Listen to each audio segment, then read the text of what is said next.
This episode of the Audacity to Podcast is made possible in part by GoToMeeting with HD Faces. Welcome to the Audacity to Podcast, episode 79, why you need your own privacy policies, disclosures, and releases for blogging or podcasting.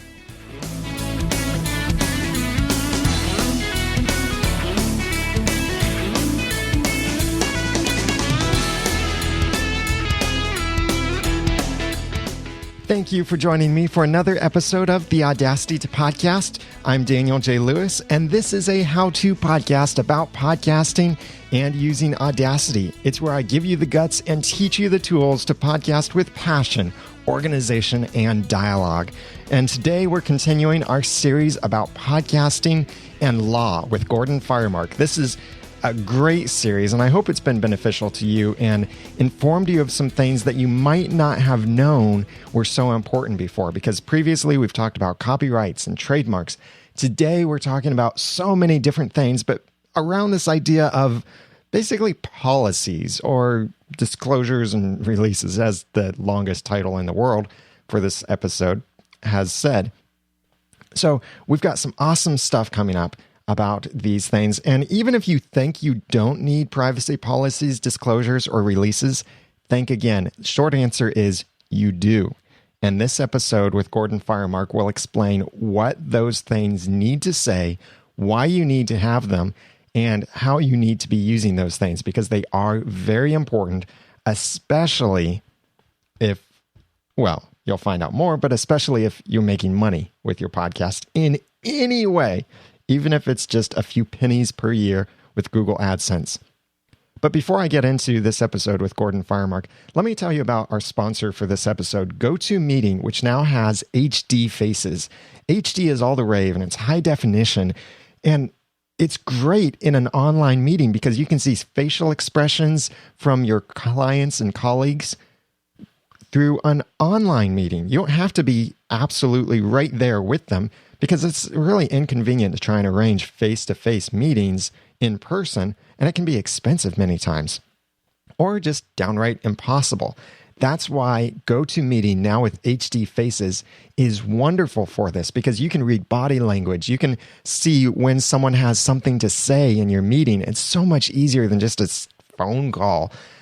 Try it out at gotomeeting.com. I highly recommend GoToMeeting because I use it with great success with my clients. It's really easy to just quickly on the fly or schedule a meeting in advance to host training or webinars, or even just if I need someone to show me a problem they're having with a website, I can fire up a quick GoToMeeting. They run it on their side, and they don't have to install lots of stuff or have to create an account or anything. They just click my link, join the meeting, and they can share their screen, or I can share my screen. It works beautifully, easily. I am a paying subscriber to GoToMeeting, and I do recommend that you use it. So you can start hosting your own face-to-face online meetings today with GoToMeeting. My listeners can try it free for 30 days. Don't wait. For this special offer, you must visit gotomeeting.com, click on the Try It Free button, and use the promo code PODCAST. Be sure to use the promo code PODCAST when you go to gotomeeting.com and click on the Try It Free button. Thank you, GoToMeeting, for your support. Now, I hope you've been listening to these last couple episodes of the Audacity to Podcast.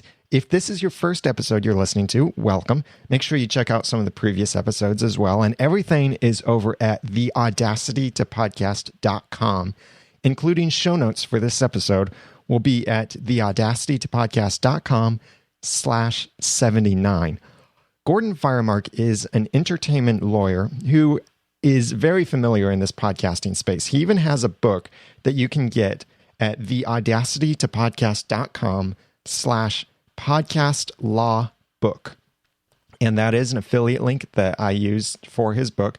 And I do recommend his book. I'm reading through it, and it is great. It has so much in there that podcasters and bloggers need to know about the law and about things that we should be doing right on our podcasts or blog.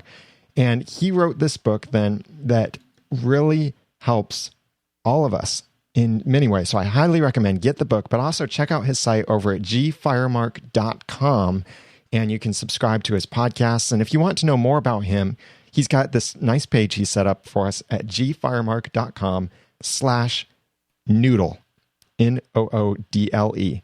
So check it all out at gfiremark.com. I'm really thrilled to have Gordon Firemark on with us again as we talk about more stuff with podcasting and blogging and the law.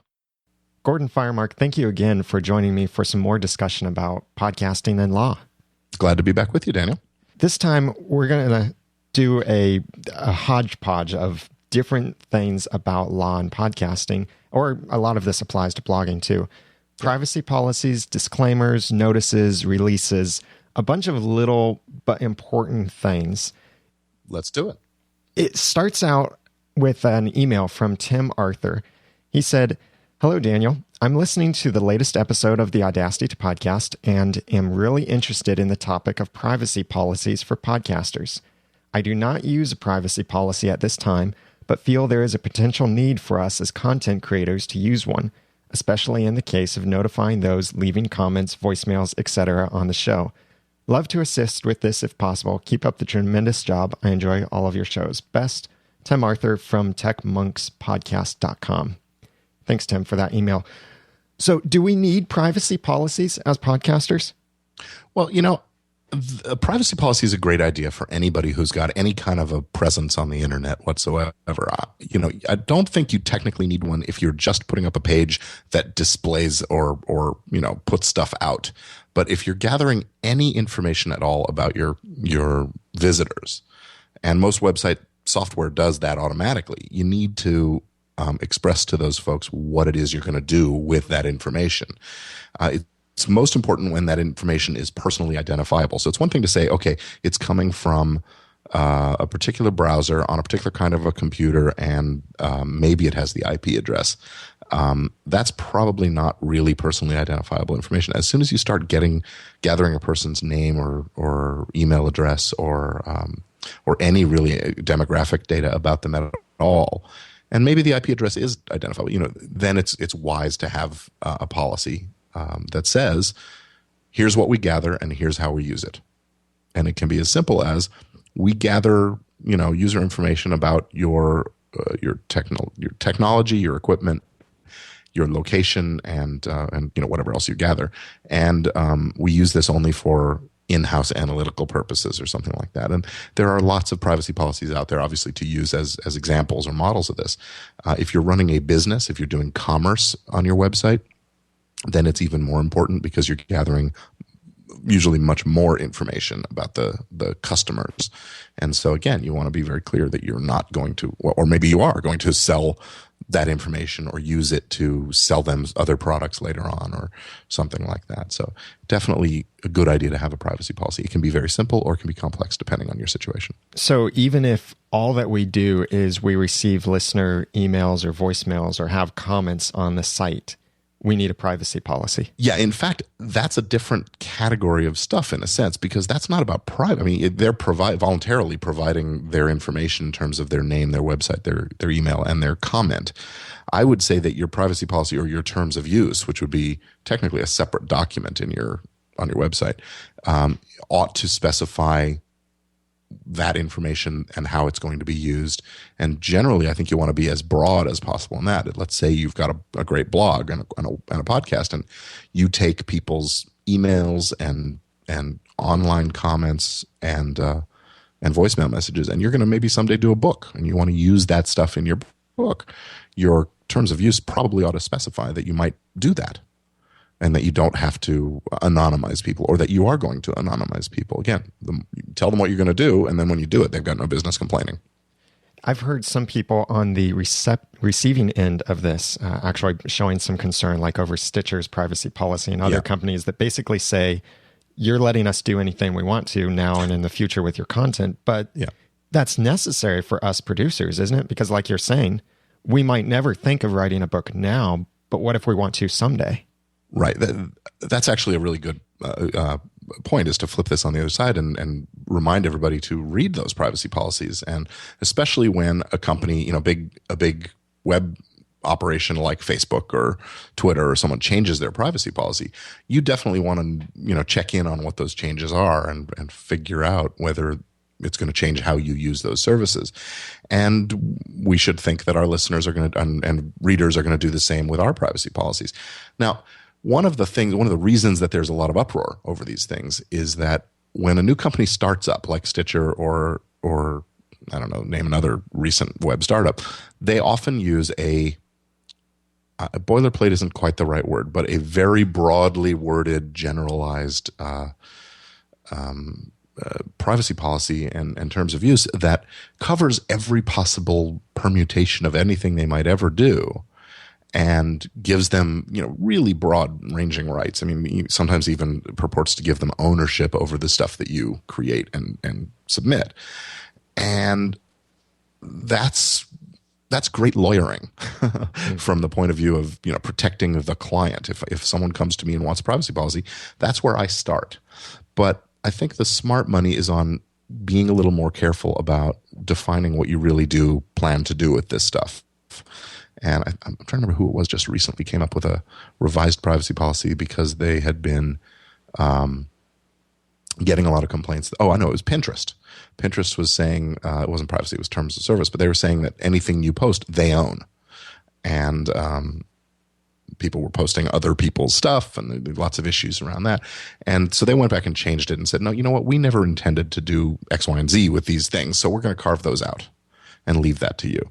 And there you go. Another one was Dropbox. They had a brouhaha over their employees getting access to the content of stuff that you had uploaded, even though it's encrypted. They know how to decrypt it. So, really the only reason they need to be able to do that is to support it technically. They're not going to use it for other purposes. And so their policies were too broadly worded and raised a PR nightmare for them. So it's important to be cautious and careful and thoughtful about what you put up as a privacy policy or as terms of service. So looking at this from podcasting perspective, let's say we have a podcast and a blog. Mm-hmm. We accept comments. We accept emails from listeners, voicemails through a telephone voicemail service, and we include this in the podcast. Maybe we might someday sell podcast or sell some of this content. Yeah. Excluding the actual language, what are some of the things a privacy policy should cover or questions it should answer?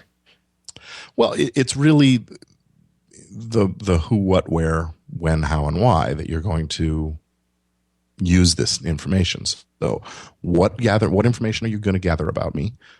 How are you going to use it? When and where are you going to use it? Where are you not going to use it? So you carve out your limitations. And for what purposes, I guess, is the thing. So it can be as simple as we don't gather any information about you and we never will.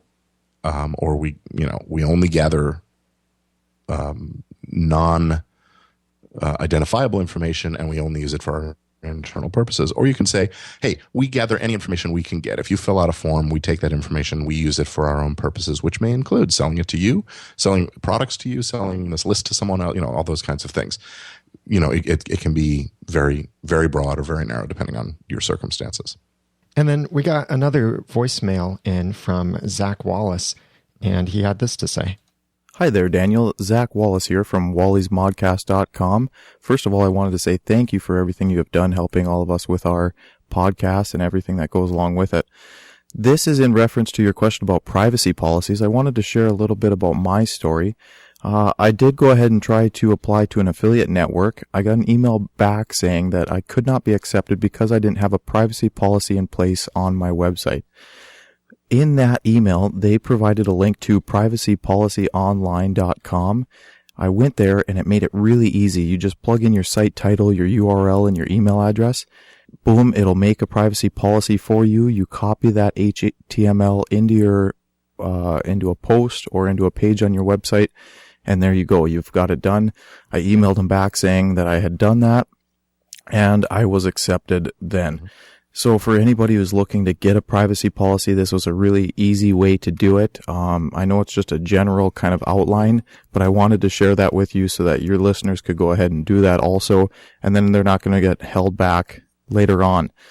A question for you, Daniel, is when you make your privacy policy, or when you did you go ahead and put it just as a post on your blog, or did you make a page just for that, or what would you do in that case? Thanks again for everything you do, Daniel. Thanks for the voicemail, Zach. And so he asked two questions here. Privacypolicyonline.com, and I've also seen freeprivacypolicy.com, and there are many other places out there like that. Aside from later getting spammed from these sites, are these legitimate tools that make something that is acceptable for our use? Well, first of all, let's not leave aside the spam issue. Everybody should be mindful that when you go to a site that offers you something for free, you are the product, and they are gathering information about you for some purpose, and that's probably going to be to try to sell you something else later. So be mindful of that. And it's a perfectly legitimate business model. It just, we need to think about that when we use free services. That said, I think these free privacy policy online, things are okay. They're essentially taking the equivalent of going to the Staples and buying a pre-printed form or something like that for a particular kind of a contract you need. It's plain vanilla. It's going to work most of the time for most situations.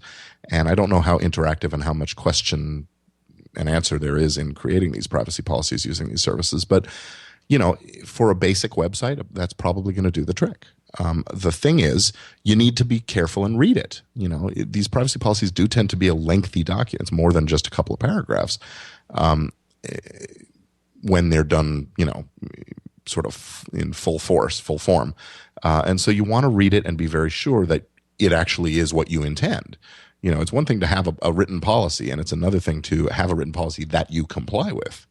And one of the worst things that you can do is have a privacy policy that you then breach on your own end, because that is essentially a contract with your viewer, your reader, your listener, whatever. And so what you don't want to do is say, I'm not going to use your information for any kind of commercial purpose. And then a month later, you try to sell them something and they go, wait, you took my information with a promise you weren't going to do that. And whether they have damages or not is another question. But the point being, you've breached your agreement and your trust with them. So read it carefully and be thoughtful, as I said, about these kinds of things.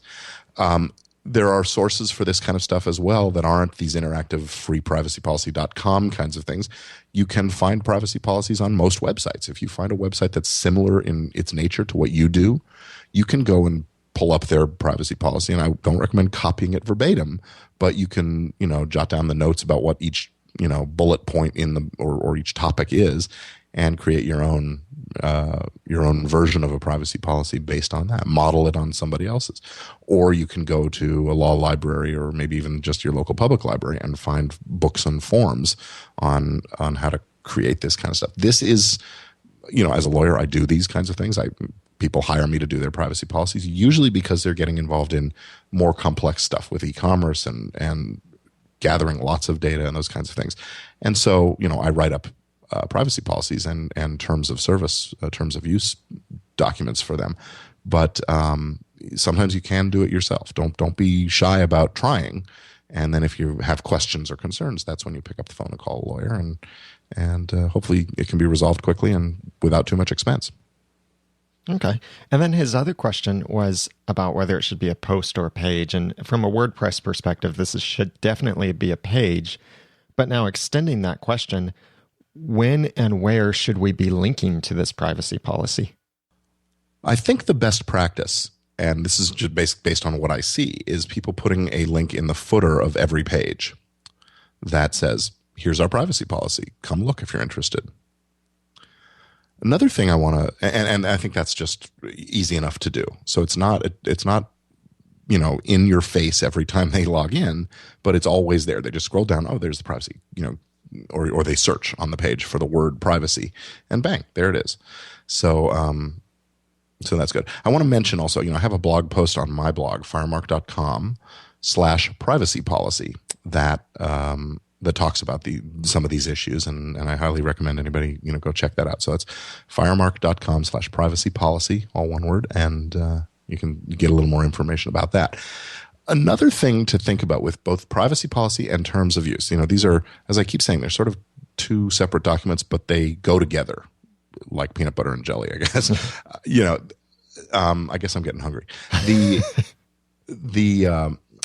If you change them, and most of them say this policy may change without notice to you or with notice to you. That's one of the issues you want to think about.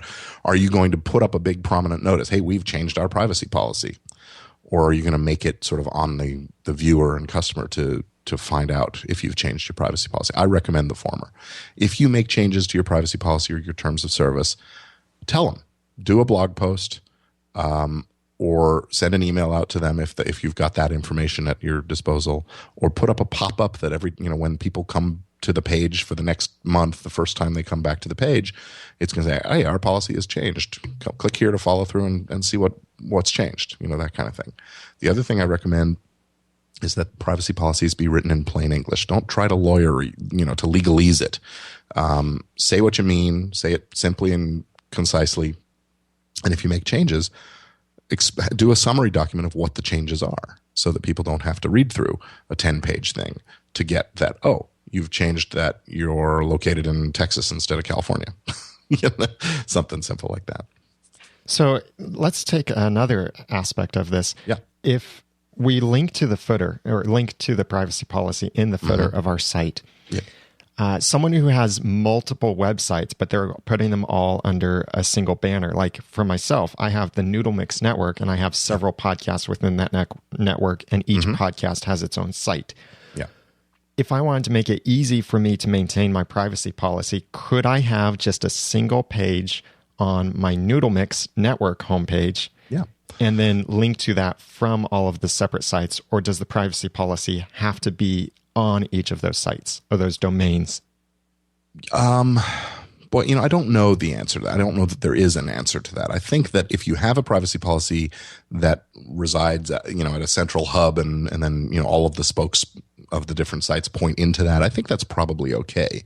What I probably would do is use a plugin like Pretty Link or something like that to create a link that looks like it resides on that same domain. So, the audacitytopodcast.com/privacy could link to noodlemx.com/privacy, but it would be connected to the actual domain that it lives on as well. Does that make sense? Okay. Yeah. Yeah. And that's just sort of a simple way of doing it once and having it link out to all the others, or linked in from all the others. But again, it is just a document, a text document. So putting up a page probably doesn't put a cramp on resources too much either.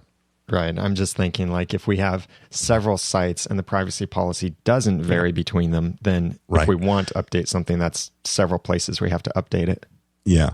And then what you might want to do is say in the preamble of this privacy policy applies to all sites operated by a Noodle Mix network, including, and list them, just so that there's no question that, okay, this one is the one that covers Audacity to Podcast or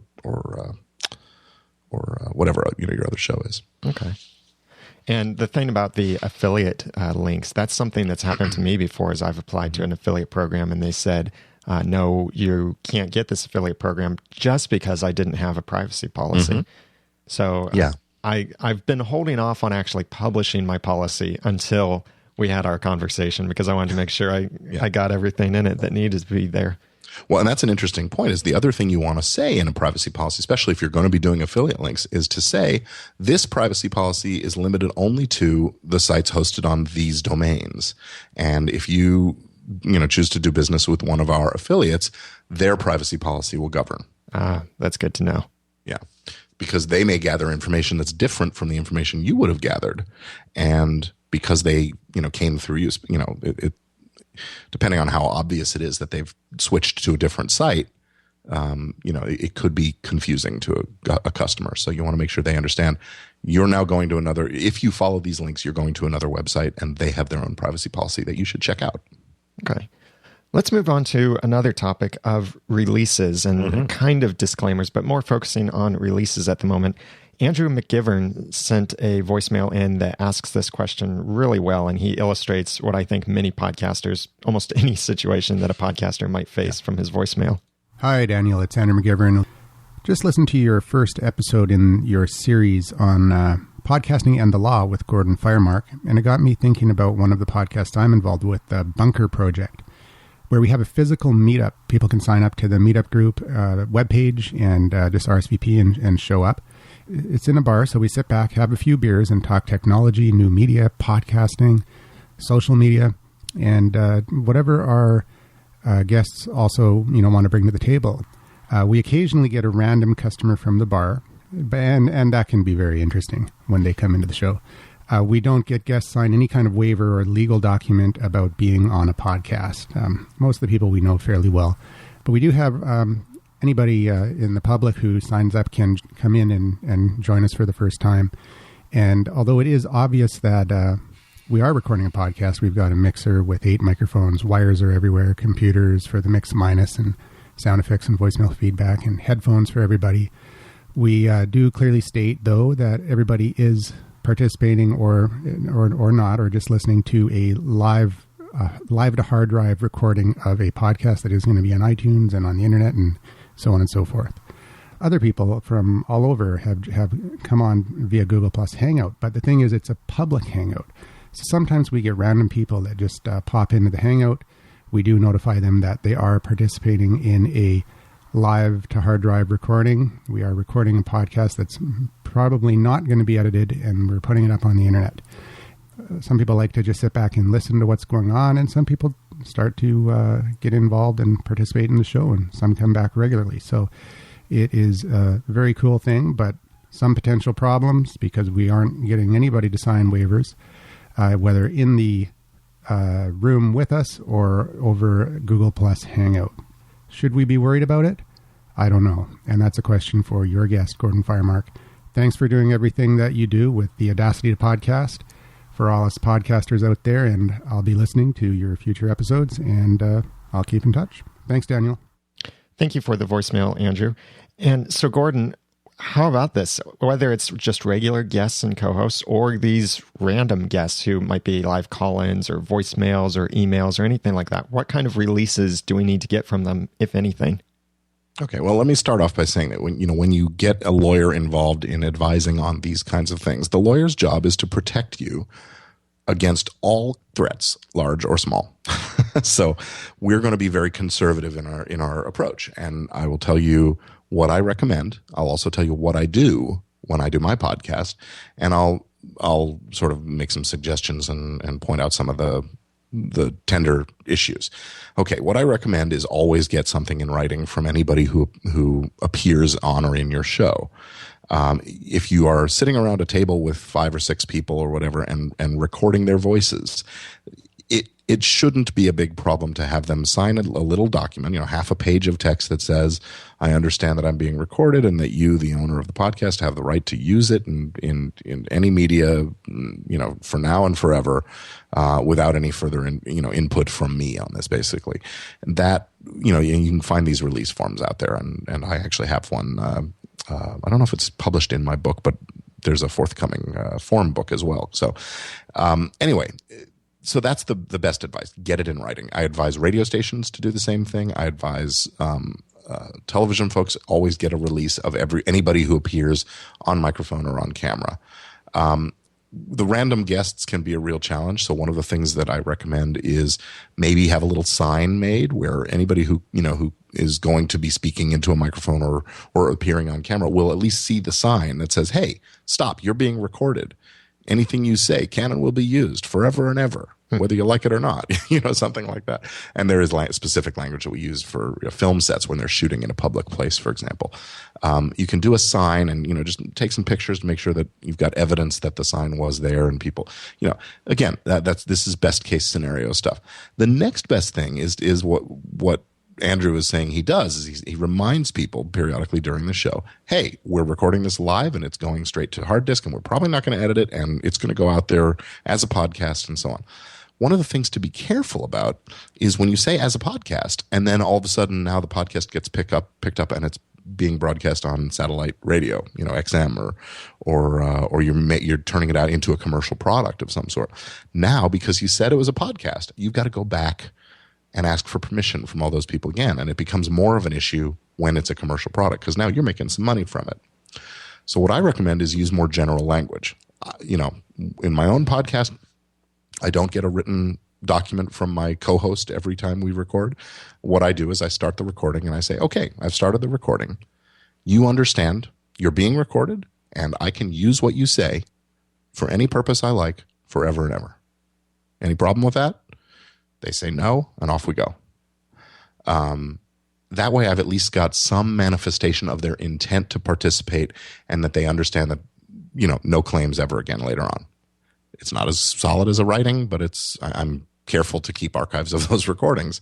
And I do edit them out of the actual final show, but I always keep a raw recording just as a evidence kind of a thing. So that's my practice on this. And as far as the Google Hangouts folks and that kind of thing, I guess you could put up periodically just put into the chat, hey, anybody who joins in this chat or joins in this Hangout understands that they're being recorded, and we're going to use this in various ways. I think that's a perfectly fine approach to that. Okay, so some of that time, just the straight notice is sufficient, not explicitly getting their permission, but just notifying them that if they used. Have a chance to say, oh, I don't, to respond with an, I don't like that, I'm going the other direction. Okay. I'm not going to speak, that kind of a thing. If they don't have a chance to, if they have to talk because it's part, you're doing recording someone's live coaching session and they're paying for the opportunity to be coached, they're not going to say, well, I'm not going to consent to be recorded because then they're, by not speaking, they're going to have an issue with that. So it comes down to whether or not the consent is fully voluntary, I guess you could say, and given willfully. Another thing I want to reference here is that when you have live call-ins and voicemails, recorded voicemails and emails and things like that, it's a great idea if you have let's start with the email. You've got a form on your website and people are going to email in. Great idea to have on that form a little notice, a release saying what you send may be read on the air and used as part of our show. Likewise, when you do when you have an outgoing message on the voicemail saying, hey, you're being recorded and we will likely play it on the air. We're going to use it as part of our show, et cetera. Same as the other release. Just again, they don't have to leave the message if they don't like those terms. Okay. Live call-ins, it's a little bit of a different challenge. But again, you can say something at the top of the show. And then when they call in, okay, you're live and we're recording. So let's hear what you have to say. Okay. Okay. Now, moving on to disclaimers, another kind of legal thing that we need to be considerate of. Keeper Dan sent in this email asking, how should a podcaster know what information to include in a disclaimer at the end of their show? For example, my show is about a game based on a specific property. I can mention what company that owns/publishes the game, who owns the intellectual property the game is based on, but how do we know when to stop or if something else should be included? Here's the clues.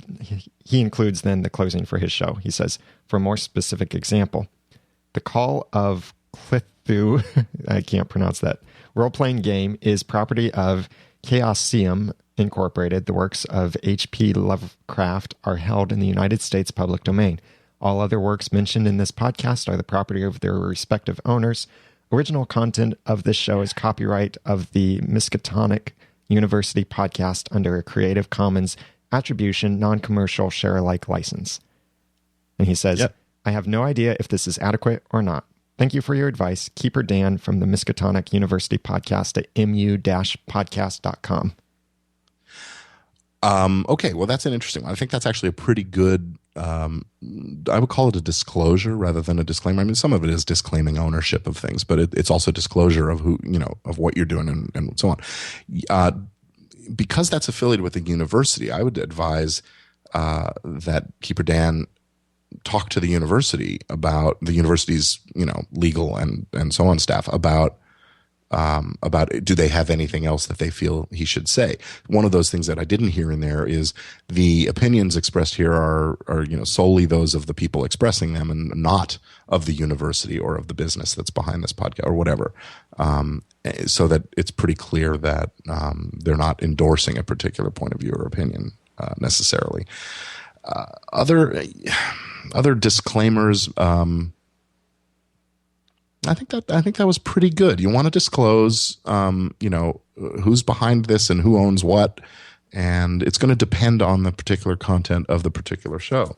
My podcast, I don't do a disclaimer. The 2 or 3 lawyers that are on the show each month, we, our opinions are our opinions, and we're lawyers, so we're pretty careful when we express our opinions about couching it in the right terms. But I guess if I was having lay people on, I might say their opinions are strictly their own and don't reflect the attitudes of Entertainment Law Update, for example. Other kinds of disclaimers to think about are if you do affiliate links, there's a legal requirement that you disclose the fact. Again, it's a disclosure rather than a disclaimer. But you're saying, if you click on this link and you go buy this, I'm going to get paid something. Or if you're endorsing a product, you also need to say, this is a paid endorsement or whatever. And you can use word sponsored by also. What other kinds of disclaimers would there be or disclosures would there be? Relating to ownership of the content embodied within the show. If you're using someone's not public domain, Creative Commons material, like, for example, your show opening music is a Creative Commons thing, you probably have an attribution disclosure to make. So you might say, our opening music is by so-and-so, and it's licensed under the Creative Commons.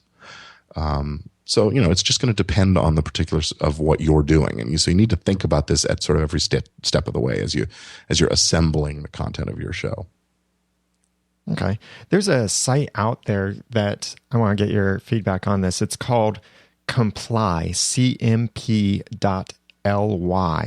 And they say that it's social media compliance made easy. And they have a bunch of different options for ways that we can notify or comply with certain legal disclaimers or disclosures of profit and such.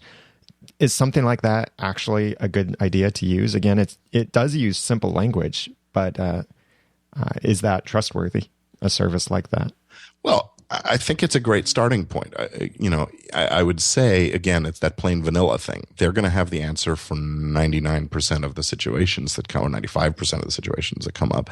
And it's going to be very helpful to have some of this stuff taken care of. Anytime you automate something, though, you remember it's creating stuff for the lowest common denominator. And anytime you have a variation from the normal way things are done, you have an opportunity for something to not be quite right when you use a boilerplate document. So that's the reason that people use lawyers, is they want to custom tailor something. I would say it's a great starting point. I'm looking at it now, and I hadn't really heard of it before now. But take a look and see if it's a good fit, and certainly let them be the first pass at things. Let me see some of their disclosure solutions. They've got little logos for a review or a paid promotion or business connection or financial things, or if it relates to they've got a bunch of these things. So that's pretty interesting. And then and so you can click on these little icons, and it takes you to a little more text. Like for the paid one, I'm just looking at. It's pretty interesting. Yeah, that's a nice website. I'd say use that as a starting point for sure. Okay. Are there any other disclosures, disclaimers, notices, or anything like that podcasters and bloggers should be concerned with? Well, not so much in terms of disclosures and disclaimers. Again, it's going to be different for everybody because of what they're doing. If you're doing a fan podcast about a TV show, your disclosures are going to be very different than if you're doing a podcast about how to make dugout canoes. In which case, you're going to want to say, well, whenever you're using power tools, you want to wear eye protection. That's to protect yourself against somebody suing, saying, "Hey, I was watching this video podcast thing, and they were showing me how to do it, and they weren't wearing eye protection. And sure enough, I went out and was carving my dugout canoe, and now I'm blind." So I'm suing them. So that's what disclaimers are about. Is you're on your own. Do this. Be sure you observe safety precautions. But when it's that fan podcast, you're saying, these are our opinions about this show, and it's, we're being public about it. So it's going to be very different for everything, and there's just no way to cover everything in a general sense like this. Okay. Should we as podcasters be concerned about defamation especially if we're doing some kind of parody work or comedy or anything like that? Yeah. Defamation is, people talk about the two flavors of defamation, libel and slander. Libel is the recorded or printed or sort of permanent embodiment of a false statement about a person. And slander is the spoken word version of that. So when you're recording a podcast or broadcasting something, that's going to be libel. As a practical matter, the elements of these two torts are pretty much the same. A false statement made about a person that injures their reputation, and that isn't protected speech in the sense that it's not opinion. It's a false factual kind of statement. So the solution is don't tell lies about people. And if you're expressing your opinion, make sure it's really your opinion and not, I heard through this, that, and the other thing that so-and-so is a child molester. You're going to have a problem with that if so-and-so doesn't like that. So yes, you need to be concerned when you're speaking about other people. You also need to be concerned about their rights of privacy and rights of publicity sometimes. That is, you don't want to disclose private facts about a person if they aren't public. Like, for example, a person's sexual orientation or health status. Somebody's got a particular illness or something like that can be not only defamatory if it's false, it can be an invasion of their privacy if it's true. That's why we use privacy policies and releases also. We want to make sure that people don't have an expectation of privacy when you're recording their voice or filming them or photographing them, because again, you don't want to be accused of invading their privacy. So yeah, you definitely need to think about these things. And I cover this in my book, The Podcast Blog and New Media Producers Legal Survival Guide. So, if you're concerned about these things, if you talk about other people, if you express opinion, you're going to want to read up on this subject. When it comes to comedy and parody, and there is a distinction there. Comedy is you saying something funny about something. Parody is where you're actually making fun of the thing that you're parodying. So, one of the classic cases is Two Live Crew years ago did a version of the song Pretty Woman by Roy Orbison. And there was a big lawsuit over this. And the conclusion was, even though it copied the music, it wasn't an infringement of copyright, because the whole purpose of this parody song was to make fun of the original song as being sort of silly and plain vanilla. Other forms of parody might be, you look at TV shows like The Simpsons and The Family Guy. They often do little parodies of particular topics. And as long as it's very clear that it's poking fun at that thing, making fun of it, then it's going to be safe from copyright liability and probably safe from defamation. So again, it comes down to the clarity of the purpose behind the thing.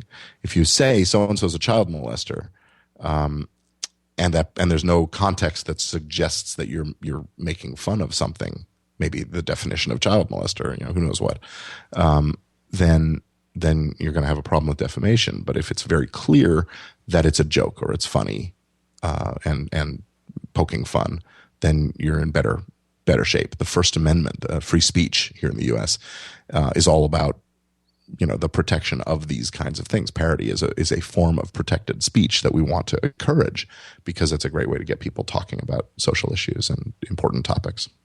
Okay. Gordon Firemark, thank you very much for sharing this information. And it's been a lot of information here in this episode about disclaimers and disclosures and releases and privacy policies. Where can people find you on the internet?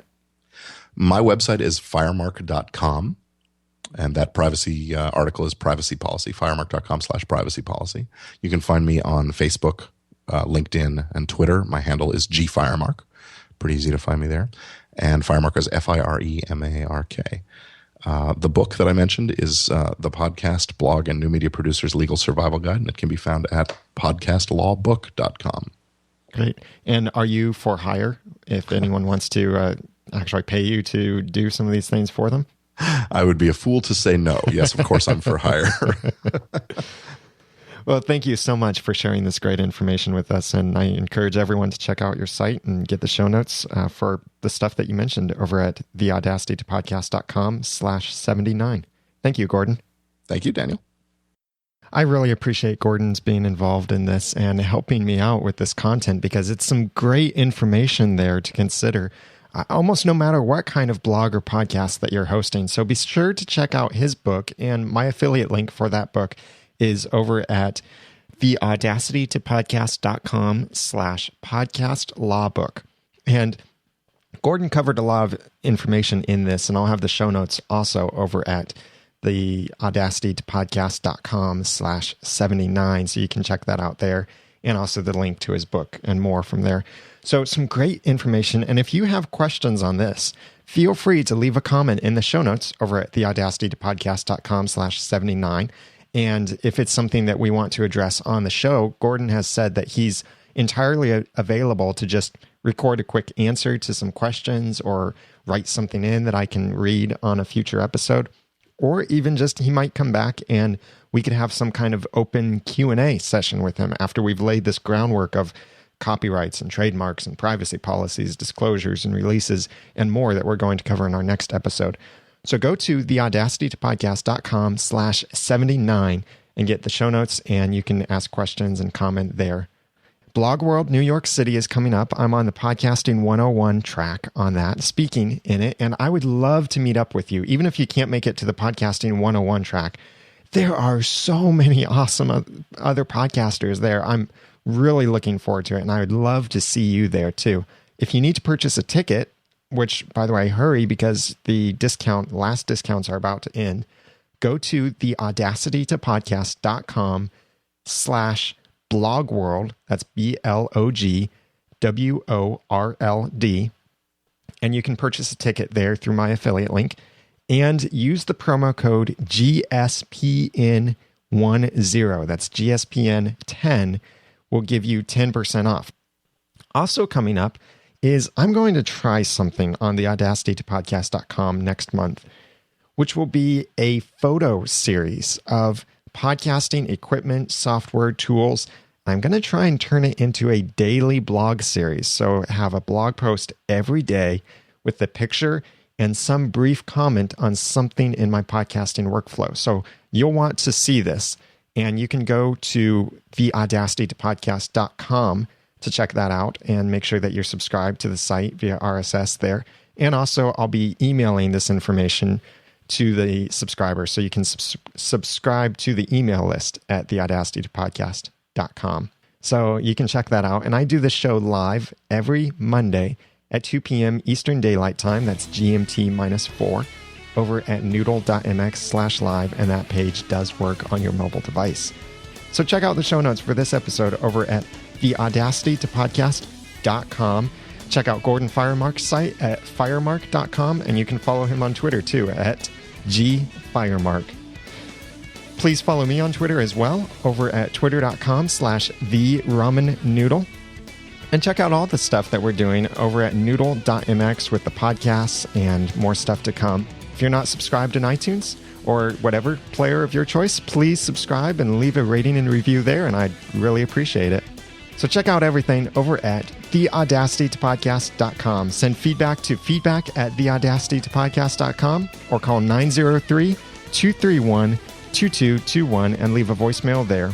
Or you can go to theaudacitytopodcast.com and click on the Send a Voice Message tab. Now that I've given you some of the guts and taught you some of the tools, it's time for you to go podcast with passion, organization, and dialogue. I'm Daniel J. Lewis, and for Gordon Firemark, thank you for listening.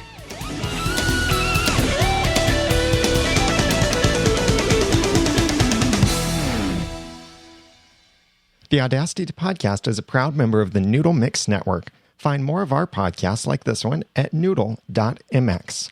And the Audacity to Podcast is also a proud member of the Tech Podcast Network. If it's tech, it's here. Find a whole lot of tech podcasts over at techpodcast.com. They've got so many things there like Minecraft and video editing and technology shows. It's all around technology. So check it out at techpodcast.com.